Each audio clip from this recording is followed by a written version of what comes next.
भारत के पड़ोसी देश नेपाल के जेनजी प्रधानमंत्री बालेन शाह रोजाना खबरों में रहते हैं। रोजाना वीडियोबाजी करते हैं, रीलबाजी करते हैं और कुछ ना कुछ ऐसा करते रहते हैं ताकि वो सुर्खियों में बने रहें। लेकिन बालेन शाह ने अब अपना भारत विरोधी चेहरा दिखा दिया है।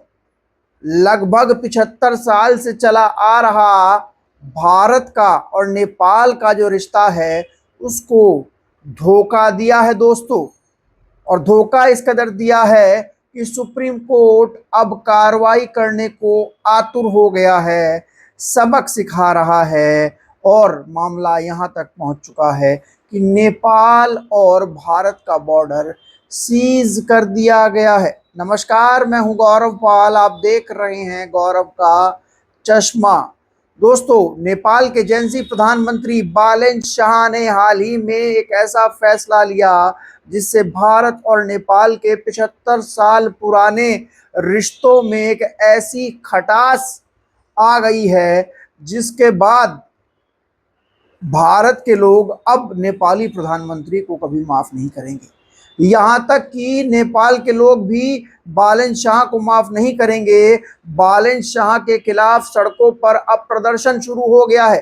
जिस बालेन शाह ने जेनजी आंदोलन के जरिए नेपाल में तख्ता पलट किया, अब उसी बालेन शाह के खिलाफ नेपाल के लोग सड़कों पर उतर आए हैं। दरअसल हुआ क्या है कि भारत और नेपाल बॉर्डर जहां से फ्रीली लोग आते जाते हैं, 1950 में जो Indo Nepal peace treaty sign हुई थी उसके तहत वहां पर जो लोग अब भारत से नेपाल की ओर जाएंगे, अगर वो भारत से 100 रुपए से ज़्यादा का सामान खरीद कर ले जाएंगे तो उनको 5% से लेकर 80% तक बॉर्डर टैक्स देना होगा। जी हाँ दोस्तों, अब तक भारत और नेपाल के बीच में टैक्स फ्री ट्रेड होता है। ये इंडो नेपाल पीस ट्रीटी जो है, इसमें भारत और नेपाल के बीच जो ट्रेड होगा वो टैक्स फ्री होगा। भारत के लोग नेपाल में जो सामान लेकर जाएंगे उस पर कोई टैक्स नहीं लगेगा, वहां से कोई सामान यहाँ आएगा उस पर कोई टैक्स नहीं लगेगा।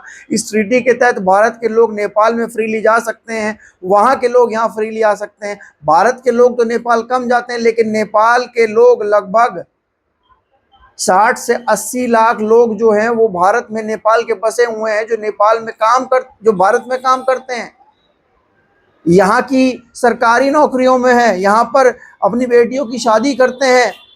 अब उस रिश्ते में खटास डालने की कोशिश बालेन शाह कर रहे हैं। अब तक भारत और नेपाल के बॉर्डर पर जो भारतीय गाड़ियां नेपाल में जाती थी उनको कोई परमिशन लेने की जरूरत नहीं थी, उनको किसी से पूछने की जरूरत नहीं थी। लेकिन बालेन शाह ने एक नया कानून पास किया है जिसमें वो भारत से नेपाल जाने वाले सामान पर टैक्स लेंगे, भारत से नेपाल जाने वाले लोगों को कह रहे हैं कि आप परमिशन बनवा कर आइए।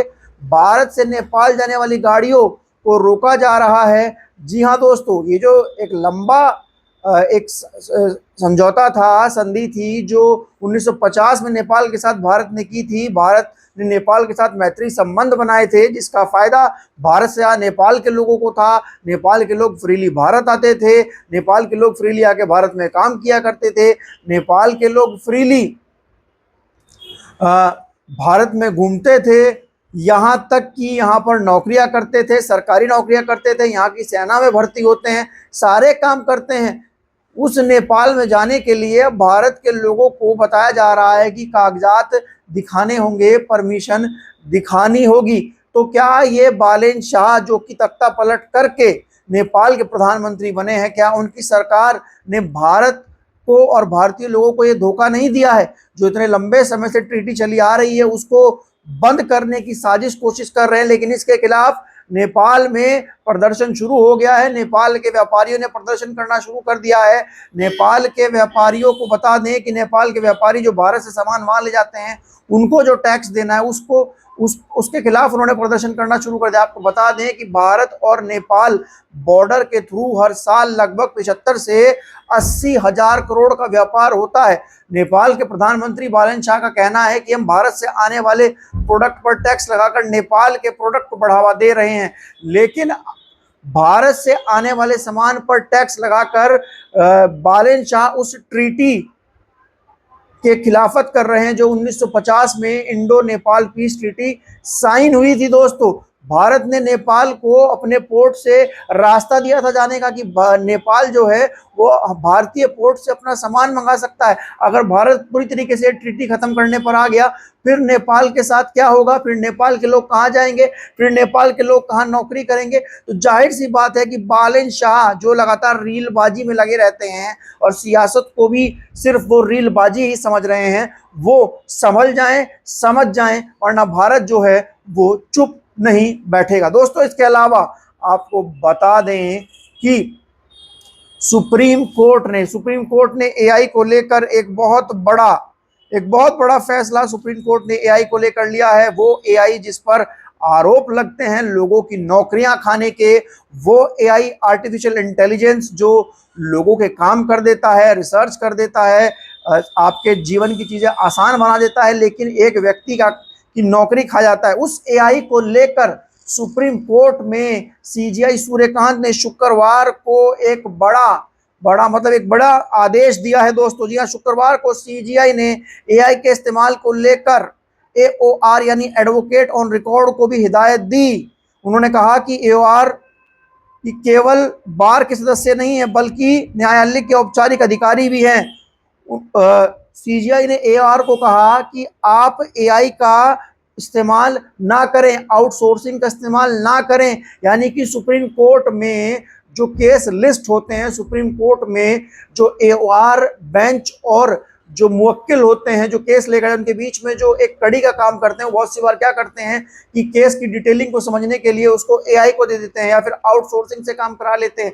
तो ऐसे में सीजेआई सूर्यकांत ने कहा कि आप एआई से काम नहीं करवा सकते, आप सुप्रीम कोर्ट में तो एआई से काम नहीं करवाएंगे, आप सुप्रीम कोर्ट के एक महत्वपूर्ण अंग है, गेटकीपर कहा जाता है एडवोकेट ऑन रिकॉर्ड को सुप्रीम कोर्ट का। ऐसे में एआई का इस्तेमाल नहीं करना है, एआई की मदद नहीं लेनी है। जो फाइलिंग की नियमित प्रक्रिया है उसको ध्यान पूर्वक खुद से करना है, यानी कि जो एआई को डाटा देकर एआई से काम करवाया जाता था वो अब सुप्रीम कोर्ट में नहीं होगा। एक तरीके से सुप्रीम कोर्ट पर में एआई पर रोक लग चुकी है दोस्तों। इसके अलावा आपको बता दें कि भारत और नेपाल सीमा सीज कर दी गई है। कारण है बंगाल चुनाव। बंगाल में 23 अप्रैल को पहले चरण का मतदान होना है। उससे पहले एहतियात को बरतते हुए बंगाल से सटी हुई जो नेपाल की सीमा है, भारत नेपाल की सीमा है, वो पूरी तरीके से सीज कर दी गई है दोस्तों। आपको ये तीनों खबरें कैसी लगी, इस पर आपकी क्या राय है, आप लोग कमेंट सेक्शन में लिखकर बता सकते हैं। तब तक के लिए चलते हैं, धन्यवाद, नमस्कार।